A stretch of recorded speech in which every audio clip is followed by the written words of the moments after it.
Hello and welcome to The Moment. Normally with the Munsons, today me and my mouse that works. I don't know if you saw yesterday's show, but it was quite difficult to do a live stream without a mouse.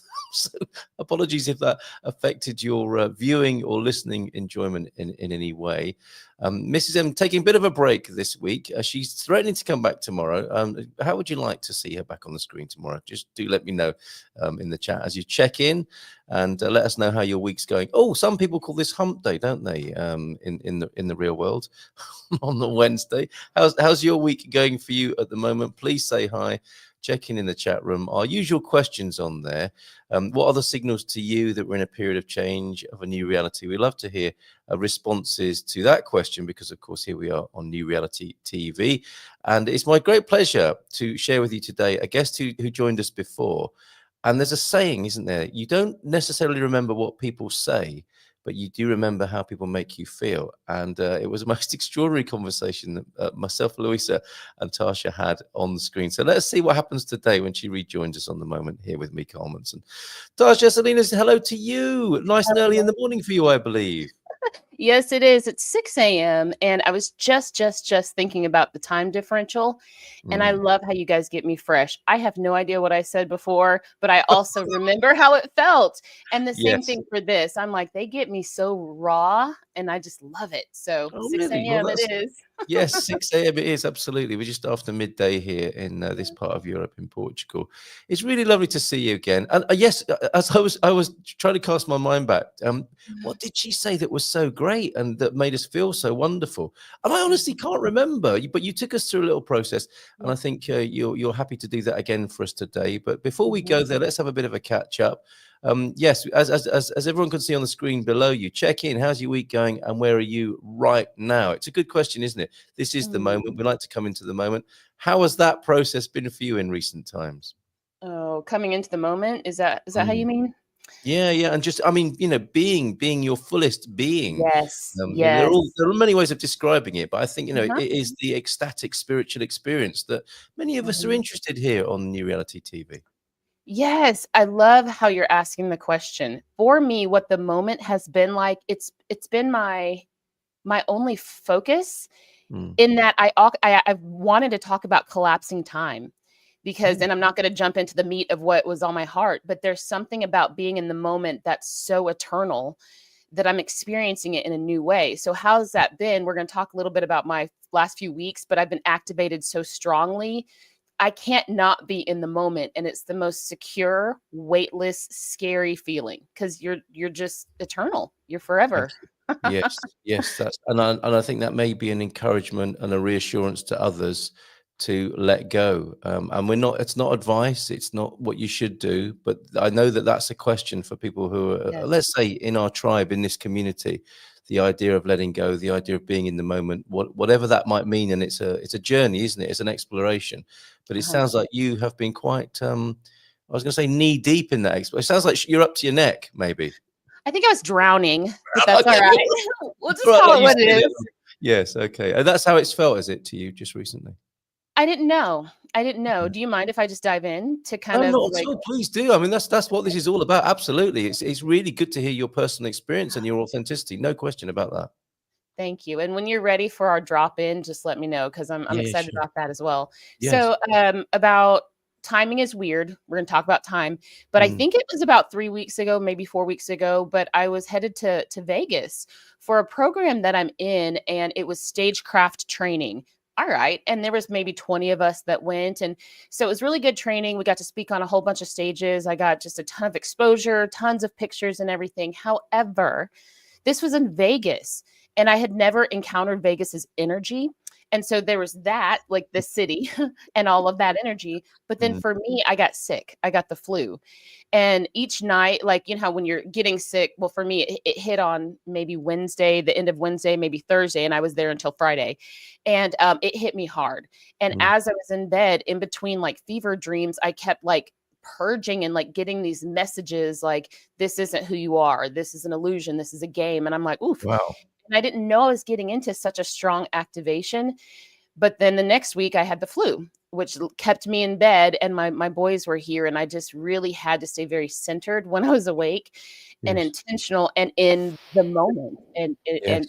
for my wellness. So there's that. And then I went to Miami, like another high charge city, and I was activated again. And so that was where my path clearly like wide off. And so these activations and these situations, we never know before we get into them Mm, what's going to happen. Hindsight is 2020. And so when we do look back in time mhm. at our experiences that we had in those right now moments, I have nothing but gratitude. But holy crap, I'm so glad I didn't know what I was getting into. Well, you I wouldn't wouldn't have do it again. volunteered for it. You I wouldn't have wouldn't do it volunteered. again. I say that as a volunteer on Earth, right? But I would do it again. But it was just like Yes. ugh, icky but good. So Yes, that's like my jumping out of an airplane, yes, with a parachute for the first time. Absolutely. Yeah, people are ecstatic, aren't they, afterwards? And uh, not necessarily completely comfortable with the idea running up to it. Quite amazing. So what is the I've not been to Las Vegas, but of course the energy of Vegas is world renowned, isn't it? And known. That's why yes. people are drawn to it. What was that like, if we could just look into Yes. that for a moment? Oh, I'm so happy to share. I had no idea what to expect. For me, being an American, what I've heard is Vegas is Sin City. You go to Mm. get married or get divorced very easily and quickly. You go to gamble, On the and same there's day. On the the same day, if you same day like. by Right. Elvis, Yeah. right? Yeah. And it's all these like stereotypical things. I know people from there would be like, "Oh my gosh, she's got it so wrong. TV Yeah. has informed her," but it did. And so they call it Sin City. And also, it's just really the Strip, from what I understand. And the Mm. Strip is where all the casinos and all these like glitz and glamour, high everything. When I went, it how do I say this? A friend of mine told me before I got there that it's a desert. And she goes, everything's an illusion. And I was like, okay, a mirage. Okay, desert. Mm. Okay, the matrix of reality, illusion. You see where my psyche's starting to go as Yes. I'm like Yes. Yes. walking into this. And I go and I didn't get caught up in the hype, but my program had us going, going, going, going, going. So what I picked up was just this non-stop action Yeah. Yeah. in Vegas. Go, go, go, go, go, and do this and win more and more and more and more. And it's just supposed to be indulgent. But if I'm frank with you, it's hyper stimulating, Mm. overstimulating, and it's like you lose sight of who you actually are. And that is the illusion. That was my experience with Vegas. I'm like, oh my goodness. It's fun to play the game, but you gotta leave the casino. Otherwise you just become part Well, of the machine. there's a metaphor. Fantastic. That's superb. And the whole idea of utter worldliness, which it might represent, and that's what I'm getting from how you've represented it there. This utter Yeah, worldliness, and not in a judgmental way. it's It fun. is what it is. Like everything is what it is, isn't it? And we have an opportunity to reflect and respond to that. And it sounds like there is the teacher that is Vegas reached Yes. out to you and Mm, helped you and put you in a. I was going to call it shamanfluenza. I like How it. I think homeopaths, certain kinds of physicians do see those states of illness in Uh-huh. the sense that what doesn't kill you makes you stronger, and you can go into feverish states and you do become stronger. And that's why sometimes people say that with kids, don't they? Just let them, obviously Let 'em care for them, don't let them get too hot, but let them grow with how Yes. these feverish states come to us, rather than trying to suppress it all. It's just Mm, it's a point of view. But it sounds like you did that. It was almost shamanic in the way that it might be seen as an attack of the flu. It yeah. was a shamanfluenza possibly as well. I 100% agree. I Yeah. absolutely agree with you. And I will say one more thing is it's fun. The Yeah. matrix of reality, Vegas, all of that stuff Yes. is fun. We are meant to have fun on this earth. Yes. That's why we're here. But Yes. understanding it's a game, understanding that it's for a season and for a moment, and then to come back to who you actually are is where you find that breath again. Yes, and the contrast provides that, doesn't it? Because we Yes. have a sense, I think, don't we, of what goes on in Vegas stays in Vegas, and a man or indeed a woman can get lost in that world of with Ooh. all its constant attraction. You can get pulled into that and spend days, weeks, or even months, and then wake up and go, I probably need to do something else now, as Right. many Other people than have gamble possibly. my money away, right? Yes, yes, or drink, or whatever happens there. It's the ultimate in that kind of experience, and fair play to Vegas on that basis. And Yes. hopefully we might get some free tickets back there. based on that stunning spiritual representation of what Las Vegas might be. But let's let's see. I don't know if you want to go back just yet. I will gladly go back. Really, test yourself. I proposed to 3 men. They were all married and they're checking with their wives. But you know what? I'm ready to go out there and get married again. Obviously, you had a great and there's this sort of biblical resonance for me. You know that you can have all of this. That's what it must feel like in Vegas, being taken to the mountaintop, and all of this can be yours if you just give me your attention or perception in this way.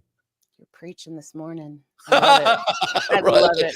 It really isn't about me. It's about you, our guest on the moment. And I was reflecting on the lovely process that you took us through last time you were here. And Louisa is here. I loved our last chat with you, Tasha. Welcome back. Manfluenza. No, we shouldn't wish that on anyone, but it is a possibility if you find yourself in that condition, isn't it? Is to have the shamanic part of the illness there. So yes, how we're in your hands, and this is all about the moment, is about coming into the moment as much as is possible. We're not trying to tell people what to do. We're offering an invitation, an opportunity, which I think is quite rare in the world. You might say it's a little bit unlike Vegas in that sense. Is what goes on in the moment goes on inside the moment, if you like. We could paraphrase that. So where would you like to take us today? I would like to actually begin with just coming center. We're going to kind of come back to our bodies. All right. Great. We got to flutter up to our minds for a moment with the glitz and glamour and all of the shiny things that are Vegas and that love to grab our attention. But we're going to take this moment and just you and I and anybody who's willing and able and wanting and desirous to come back to the right now. So if you'd allow your eyes to soften or look down in a soft gaze, or maybe even close. And I would love to invite you to take a breath in through your nose and allow it to fall away. And as the breath continues to fall out of your mouth, out of your belly, empty, empty, empty, feel the weight of your body increasing. Letting your breath turn to its normal rhythm. Feel every little facet of your being coming into your body. Let's start at our toes. And we're going to bring a little bit of weight to our toes, to the balls of our feet, to the heels of our feet, a little heavy weight to your shins. And feel that weight climb up over to your thighs and hold you anchored to the seat beneath you. Now let's just sit weighted for a moment. And on your next inhale, I would love to invite you to imagine your tummy exhaling or growing. Inhale, inhale, inhale. Expand your tummy out, out, out, out. And let it fall away and come back to your seat. And we're going to take another inhale. And on this inhale, I'd love to invite you to imagine your breath reaching across your room, your home, your place that you are. Inhale and grab the entire globe. Maybe grab the universe. Grab, inhale, inhale, inhale. And as you exhale, imagine every last facet of you coming back to yourself magnetized. And as each portion hits your being, it feels like a kiss of an angel, or maybe a flower petal, or maybe a snowflake. But as each and every piece of you returns to this right now moment, you just allow it to wash over you. Flutter kisses. Being and presence. Now we're going to return our attention to the bowl of our belly and let the fire ignite in our tummy. And just let it burn as brightly as you would like at this right now moment. And feel the warmth as it climbs up your abdomen, up to your chest, catching your heart blaze. Take a deep breath in and feel your shoulders lift a little bit. As you sit erect and upright, exhale and just feel yourself centered. Bring your attention to your throat, the channel of oral communication, and feel it expand and open up just a little bit more to make space for the truest, most open experience of who you are to be expressed in this density. Take a deep breath in and feel the air go up, up, up, up through your head, through the crown of your head, up, touch the sun. And as your breath exhales, let it flow out like water. And when you're ready, go ahead and open your eyes and return to this right now moment, integrated, alive, conscious, and free. Thank Welcome you very back. much. Well, You're welcome. six in the morning for you. That's quite the energizer, isn't it? Yeah, feels good. It's just It all does in my it. head. It's a playground. I love it.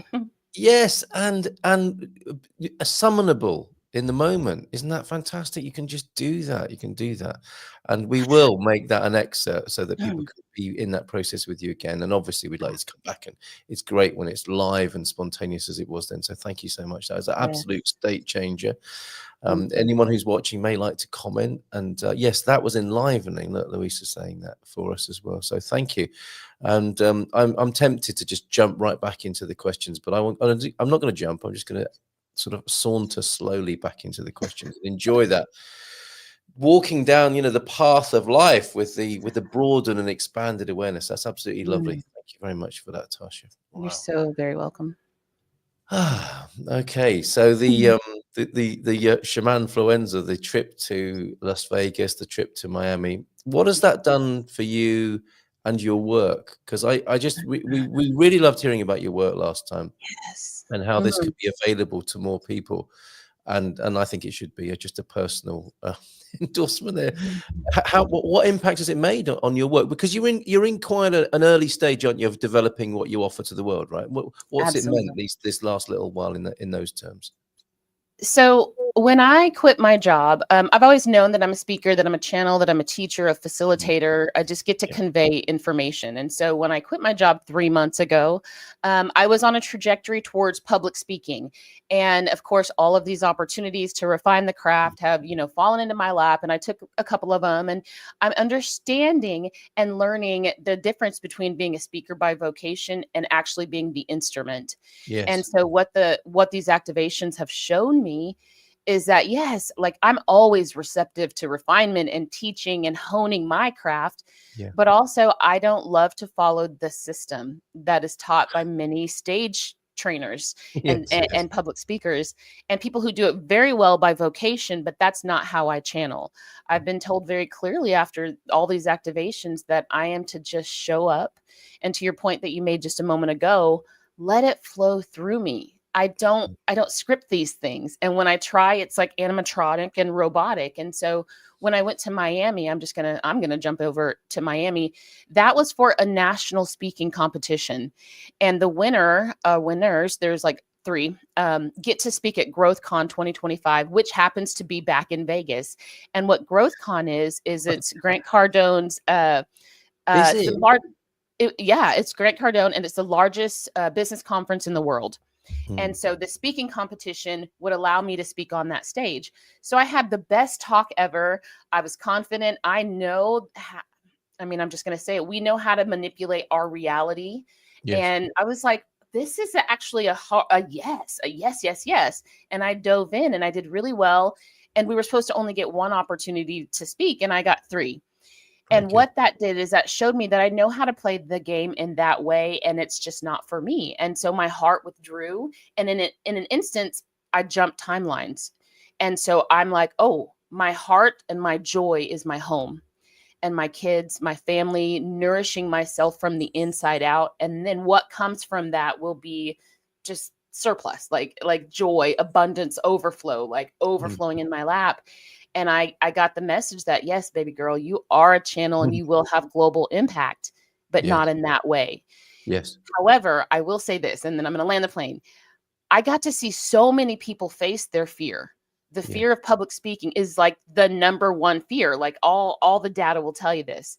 Yes. And these are people up there. I don't care what you're talking about. You're in front of more people. And so you're exposed. And there's a lot of feedback that goes with public speaking and especially competing in that arena. Yeah. And so I saw people be vulnerable. I saw people break. I saw people giving feedback. I saw people receiving feedback. And I saw the whole spectrum of all of it. And as someone who loves to facilitate, and I actually I created a class on feedback for my old vocation. And I'm like, I'm going to connect some dots here. We're going to integrate the spiritual being, who you actually are, and the concept and the idea of feedback, and the concept and the idea of imposter syndrome. Because if you're not suffering from imposter syndrome, direct feedback, you can take it or leave it. You separate the wheat from the chaff. You know who you are, and you know what will make you more shiny as the golden bar of beauty that you already are. But yeah, we all have a shadow side in this density, in this dimension. And so I think I'm going to curate feedback. And that's a really big deal, especially in America, when all hell's breaking loose in our political system. People can't handle the truth. They can't handle who they are. So they make others look worse well, to make themselves look better. That would be quite the option and quite a prevalent choice at the moment, wouldn't it? When we're scared and when we're unsettled, perhaps the easiest thing to do is to look for something outside to take the blame for all of that. Oh, hello. And we are now. Is there a message? It's when cat step in. It's like I've got a message. Yeah. I want to at least face us. I don't want to see his backside. Yeah. That's what they do, though. It is what they do. Oh, what a beauty. And what's your cat's name? Quincy. Oh, really? Oh, yeah, Quincy. So he's Quintavious Lamont Jones. Obviously. That's his full government. Quintavious Lamont. Yeah. And it's an honor in honor of Quincy Jones, is it? Is that right? Not really. Quite accidentally. That's a coincidence. Is it really? Okay. It really is. He's Quincy, and then he got in trouble, and then his full government name came out, and I was like, oh, Lamont Jones. Okay. When he's in trouble, you say the whole name, obviously, like with children. Yes. Okay. I get it. Anyway, he's here. Yeah. I think we really are in those times, aren't we? Where that impulse to blame and look outside and scapegoat is very handy. It's on speed dial, isn't it? So what comes with that is the opportunity not to press the speed dial and go straight to that, but look at something else, right? And maybe to take some responsibility. And you're diving right into that, are you, with the feedback thing? I think so. So. It's my way of playing the game is to help others, help to know themselves even more. Yes. And with that, like that reorients the lens back on me, because in order to facilitate something, gosh, I got to be it, you know, and that's going to keep me sharp. And then also when we are cutting others down, our attention and our focus is outside of ourselves, which is literally the antithesis of gnosis. And our whole reason, again, for being, we volunteered to wake up at this time and space. And so if we are able to have any avenue to turn the lens inward, I'm gonna let my voice be a catalyst to that.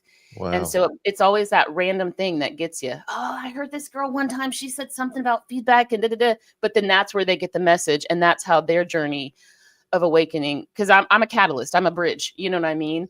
And so the things that I say help people like remember.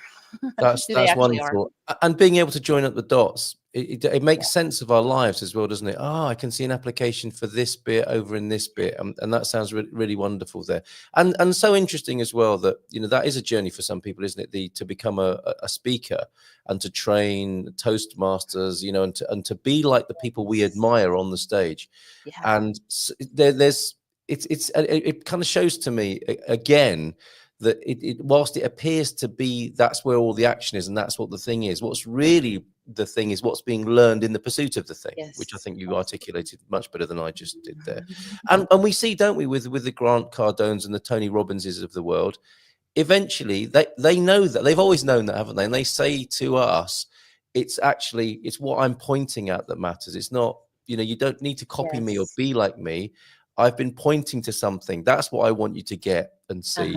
But we love to project onto our heroes, don't we, and be like them, and maybe forget about what their fingers are pointing at in the process.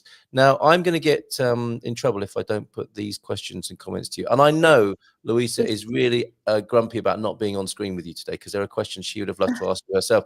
And second best, she's putting them in the chat, which is great. She loved the butterfly kisses.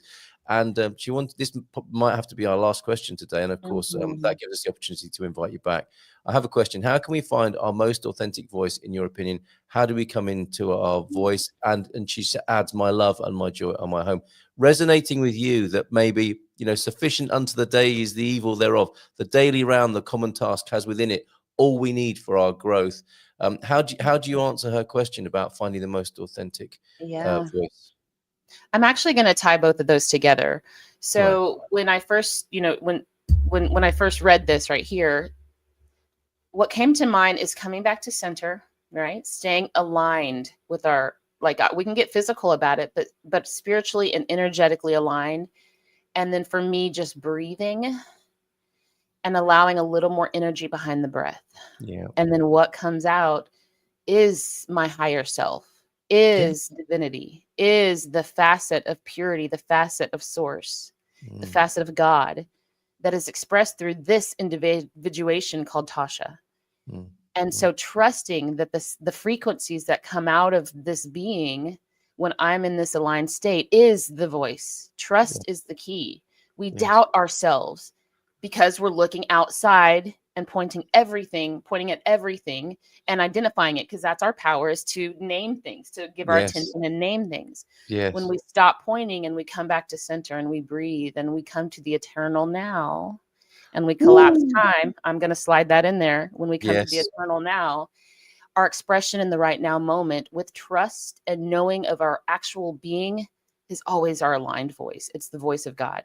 Now to tie it to our home, as the feminine polarity, there's masculine and feminine, and we're just going to call it what it is, masculine, not male or female, okay, not gendered, but energetically gendered in this density, in this dimension. In order to have experience in life, we have to have duality here on earth. And so there's a feminine energy polarity and a masculine energetic polarity. I am a majority of feminine, as is Louisa, most likely based on her heart being at home, based on her taking moments right now to rest. The feminine is a natural being at rest and receptivity. And from the overflow of us receiving our fullest self is the desire and the yearning and the instinct to care and nourish our home. Because on the inside, we already feel secure and rested and nourished. And from that, we give. It's the oxygen mask on ourselves. So we take a pause, don't we, Louisa? From doing. She just went from the other side of the room. Yes, amen, right? But we do that. And as women, I say women, please forgive me, as feminine, energetic, beings. Yes. From the overflow, we care for our home. And that's where that's where the patriarchy took it and twisted it and broke it in half. I get it. But we get to right that wrong. And as a twin flame, as someone who knows that she feminine and I know my masculine, and we're in union. It's just the writing of the energy, and we're in ascension. I'm going to say it. I'm just going to say it. That was how I answered the question. However, I woke up at 1 a.m. my time. And don't we know when we wake up in the middle of the whatever, and we have a thought and a download, a dream, something like that, and we know it's powerful. This is about time. I have to talk about collapsing time. I woke up at you have 30 seconds to do that. I will. Should we get you to come back? Okay, go ahead. We'll come back, but I can do it in 30 seconds. I can probably do it in 12 seconds. I woke up and the bed felt like it was spinning. And I got the message that where we are in the universe and the galaxy and how everything's orbiting, we're going so fast that the experience of time for many humans is too much, too fast. And that's why they feel ungrounded and anxious. We come back to the breath. That's how we collapse time. And we're going so fast that we're at warp speed that we feel like we're going nowhere because we are everywhere. Well said. Thank you so much. We have to go. We're going to just have to get you back. Thank you very much, Tasha. See ya. Bye for now. All the best to you. Have a great day.